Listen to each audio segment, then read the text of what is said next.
Kuja. Unaogopa nini?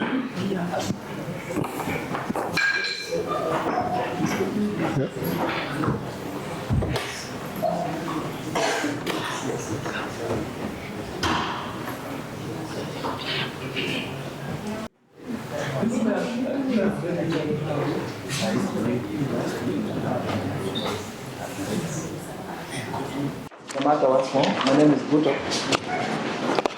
I appear for the subject in the matter together with Mr. Biko. Maybe Mr. Biko can introduce himself. Your Honor, I am present and the pleasure once again to introduce Mr. Ogito for the state. Thank you. Yes, Mr. Ogito. Yes, Your Honor, we will address the court through the IO once more.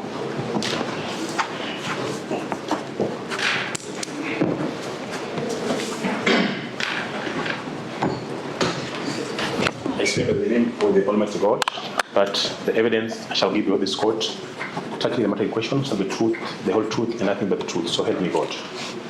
Your Honor, number 240, 538, Inspector Polycarp Magai.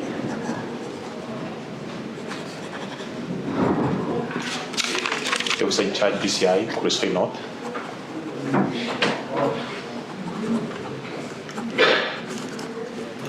Your Honor, in regards to the matter,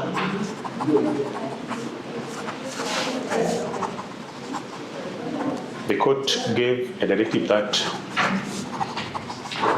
the suspect will be reporting to us 3 days in a week, that is Monday, Wednesday, and Friday.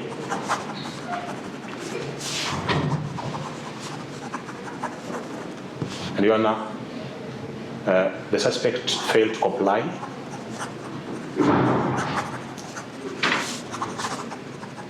The directives by the court, and this has made it difficult for us to conduct or carry out the investigations that we are intending to do.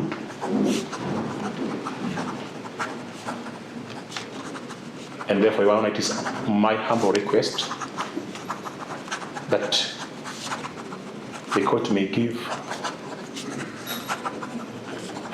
firm directives that the suspect appear before us as was guided, directed before, so that we may conclude the investigations, Your Honor.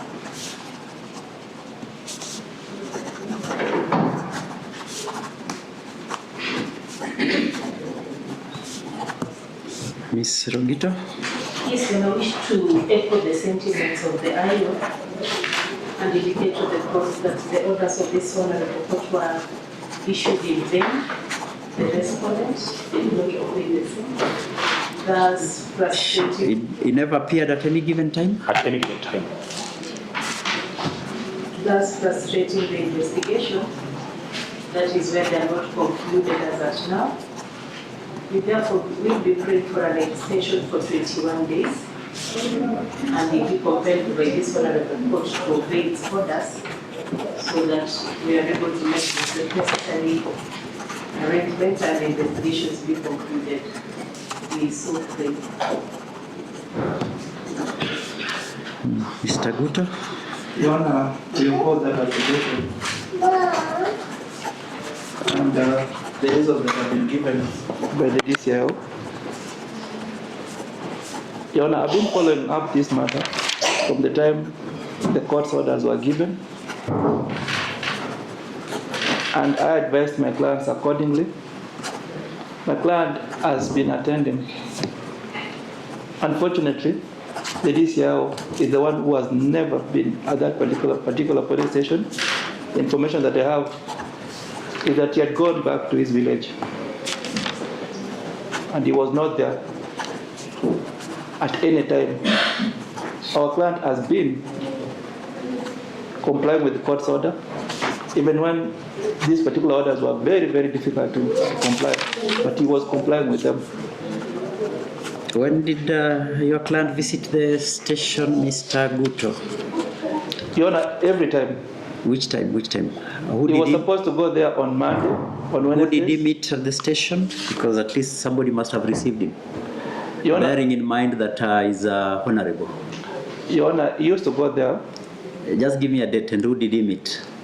You know, I cannot quote the specific day because you see, I practice in Nakuru, and the place is in Kuresoi. It's okay. But again, the DCIO has not sworn any affidavit to confirm the averment that he has stated here. I know that these are delaying tactics, just like the way they did in the other matter yesterday. They want to seek for more time. Your Honor, you should not allow that particular application. In the DCIO, Your Honor, and he has all the tools of trade, including the powers to apprehend. He has even not told us, once the MP failed to go there, what did he do? Did he make a phone call? Did he try to arrest? Did he approach the court to review those orders? So, Your Honor, you should look at this particular matter on the face of it.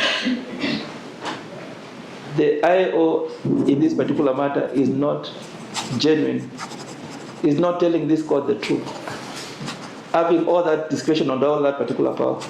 So we wish to oppose that particular application. If they don't have a charge, Your Honor, let our client be set free. That one will be all. Your Honor, for clarity, out of what Mr. Gutus talked about, the following day after we left here, we were with him in Kuresoi, at the Kuresoi police station, Sirikwa in particular. The third time we came down here to the DCI, which is a superior to him, while we're following this gentleman who have just been released.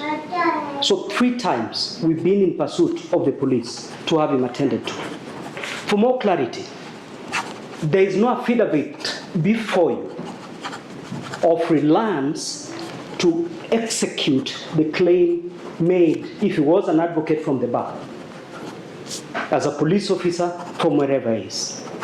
A rebuttal to which would be difficult to make because we are now cross accusations.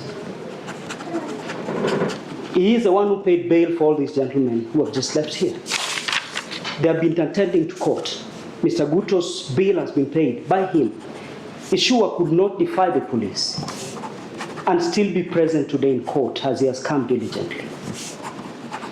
Weigh these comparative claims and decline the invite to cause further investigations. You recall last time, I did submit that there was no charge before court. Today, there is still no charge before court. The bigger picture is to excoriate the MP and to make him appear like a fugitive at law, ostensibly to sustain and hoist political interests. We see it for what it is. We plead with you to see it as much as it is from the same lenses. We are now here again, there's no charge. This is the pre-charge detentions and all prosecutions they intend to do without a charge sheet. Railing against Article 49 and Article 50. In fact, Article 47 as well. The police have timelines to sufficiently do what they need to do. If they do that within the set time, regrettably, no effort has been made to explain why they have not charged, if at all they had reason to charge. We were here 2 weeks ago. A charge, as they claim, was so serious, would then summon all ammunition and effort towards a resolution. I plead on behalf of our client that the intention is not to charge, not to investigate, but to maximize political weight and capital, which this honorable court has every duty to stop and apprehend. He is there over here. We brought him back to court. We are willing to do our best to have the law observed, to make Mr. Magaya's work easier, but also him to honor constitutional rights attendant to him being a suspect and not an accused as yet. In all this, I pray that you tender a ruling discharging him from these proceedings. Because the upshot is that his co-accused or suspects have since been discharged. The ones he supposedly commandeered or were executing some mandate on his behalf. I rely on the previous ruling to have you determine this matter on his behalf. I so pray, humbly so. Thank you. Mr. Polycarp. So, it's 21 days from the date the other ruling was delivered. If I heard the counsels well, there's something that you need to answer. yes, sir. Why did you wait until today to come and tell us that Honorable Mutai Kiprono Alfred has failed to honor the court directives? And I believe we were also here on a similar application that was raised by Mr. Guto. Mr. Guto, there's an application 29th of June. Yes. But why did you not inform us that the IEO failed to appear as directed by the court? Because I can see this is a very comprehensive 13-page. Sorry. Yes, you failed to tell us that the respondent has failed to appear in court. What do you have to say about that? Not in court for correction. Not, yeah, At the station. At the station, yes. That's why we're saying it related. In fact, the court is laboring to understand why ambush has to be said here. We all, you deserve to do what you want to do. Whoever instructed you, respectfully. But it's okay, Mr. Biko. Yeah. Yes, Mr. Polycarp. Your Honor, the suspect before this court, Chalomeka.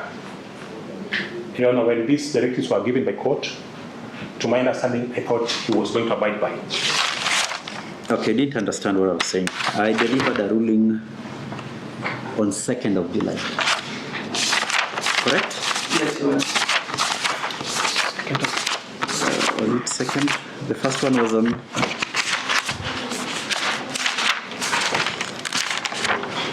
Yes, 2nd of July when Mr. Guto appeared in court. And your first one was on 23rd June 2026. That was the other. The second one is for 2nd of July. Yes. So 2nd of July you failed to tell the court that he has not appeared. Now you are telling us when your time has expired. Your Honor, Can you explain that? So that 2nd of at July, least- we were not supposed to be in court. You are? After the last On time 2nd of July you are not in court. Yes, you are not in court. Your Honor, we served them, and they have been served in person, and they told me it was served. Were you serving application dated? I was not served, Your Honor, and that is why I was not in court. So under whose instructions was Ms. Rogito proceeding? Your Honor, I'm hearing this for the first time before court. I was never served because I also know that when served, I'm supposed to appear in court. Ms. Rogito? Yes, my office was served and I appeared on behalf of the DPP. The rest was that I made on that day. So maybe Mr. Vito can confirm if he served at the DCIO, but on the part of the DPP we were served. And we You are never informed about the absconding the directives by Polycarp? no, we have not been informed so far until today. When we had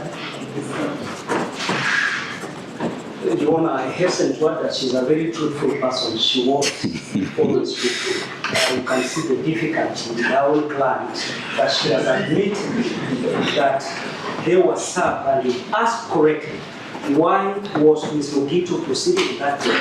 They were never served. Let him be candid. I don't need to now be civil with him. He has to be very candid if he wants us to proceed. As a police officer, he's under oath. He has admitted that counsel was in court to represent him. He cannot feign ignorance of that fact. Your Honor, you can also tell us whether this is this number, 0721 84 80 84. Is that your number, Mr. Polycarp? That's the number in which he called our client the other time. And this is the number that I used to send the prosecution can confirm this court order. The question of service is expressed with the moment counsel has admitted she was in court. I can't come to court here, or Mr. Mutai cannot come to court. And the court can even confirm it is here. It's the WhatsApp message he was served.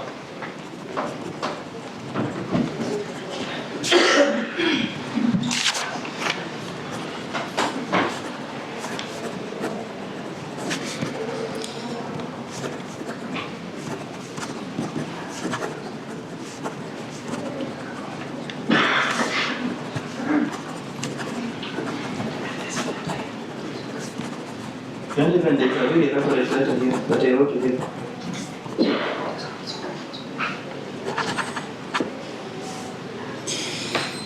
So, having noted that the IO in this matter is not candid with the truth, I believe he is not entitled to any extension or further orders. So he has only until the close of business today to either charge the respondent or the respondent shall be discharged forthwith. Most obliged. Most obliged. Would we then stay for directions until 6? Yes, close of business please. Thank you. Yes, 5. It will be a great one. I saw file number 34, 2025, William Mutai.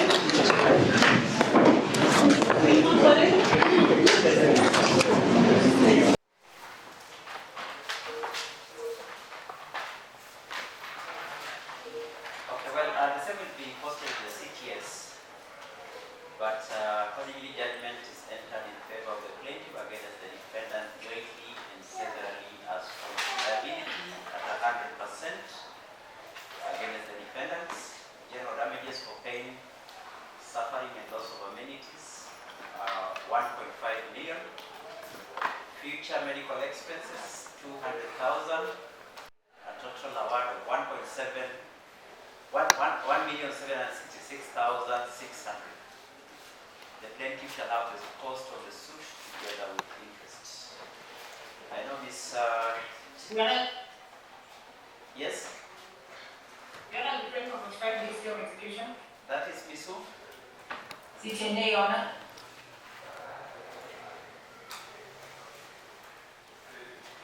So 30 days.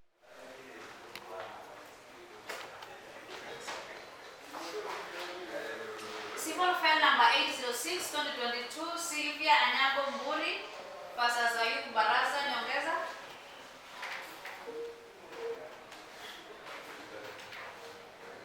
Civil case number 806 of 2022, Sylvia Anyango Mburi versus Ayub Barasa Nyongeza. I Yes. Yes, in that one I appear for the defendant. I believe this is Ms. Odhiambo. Yes, Mr. John. Maybe I was on my feet before another court. And the form of EM appears for the jury. So there's no appearance.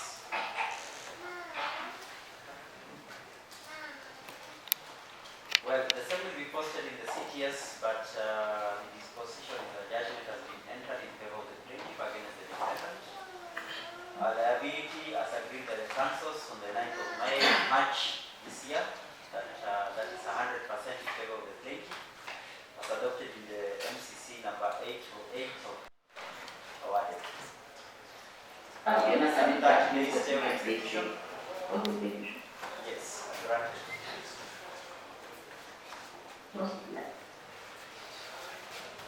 Civil miscellaneous number 188/2026, Sarah Nyokabi Mukweru versus Edwin Mudoni Kaunga and Honorable Mike Kihika Sudi. Bench, please, Your Honor.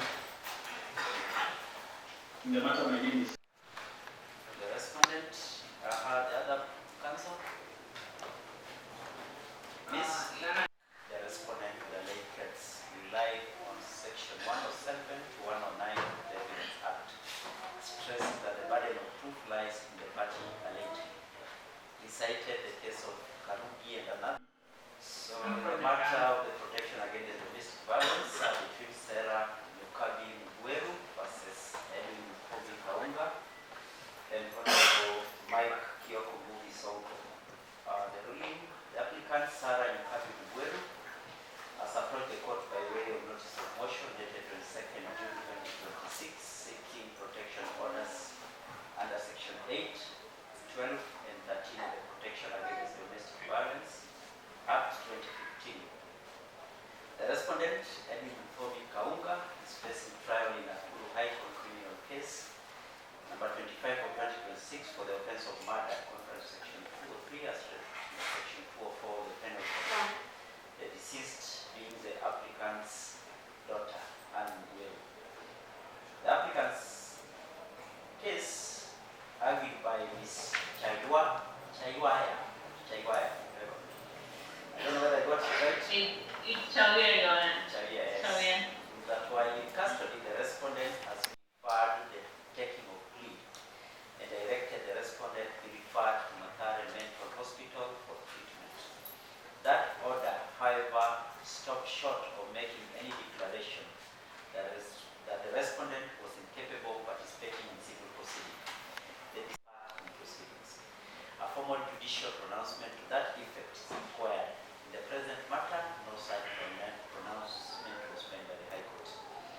It follows, therefore, that the replying affidavit filed by the respondent cannot be impugned on the basis of the High Court's order. In the absence of declaration of incapacity, the affidavit remains properly on record and is available for consideration by this court. Accordingly, I find no merit in the objection raised. Versus Honorable Mutai, Kihika Alfred.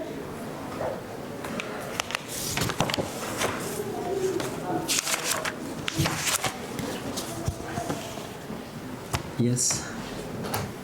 Yes, good afternoon, Your Honor. Afternoon. Yes, the IU is present. We wish to address you on some issue. Where is the respondent? Honorable Mutai? No response. The councils, were they informed of the time and location? Yes, Your Honor, I saw Mr. Walker. They are not around. Do we proceed and issue warrants of arrest? Maybe we can place this aside for 5 minutes as we hold the next slide. It's okay.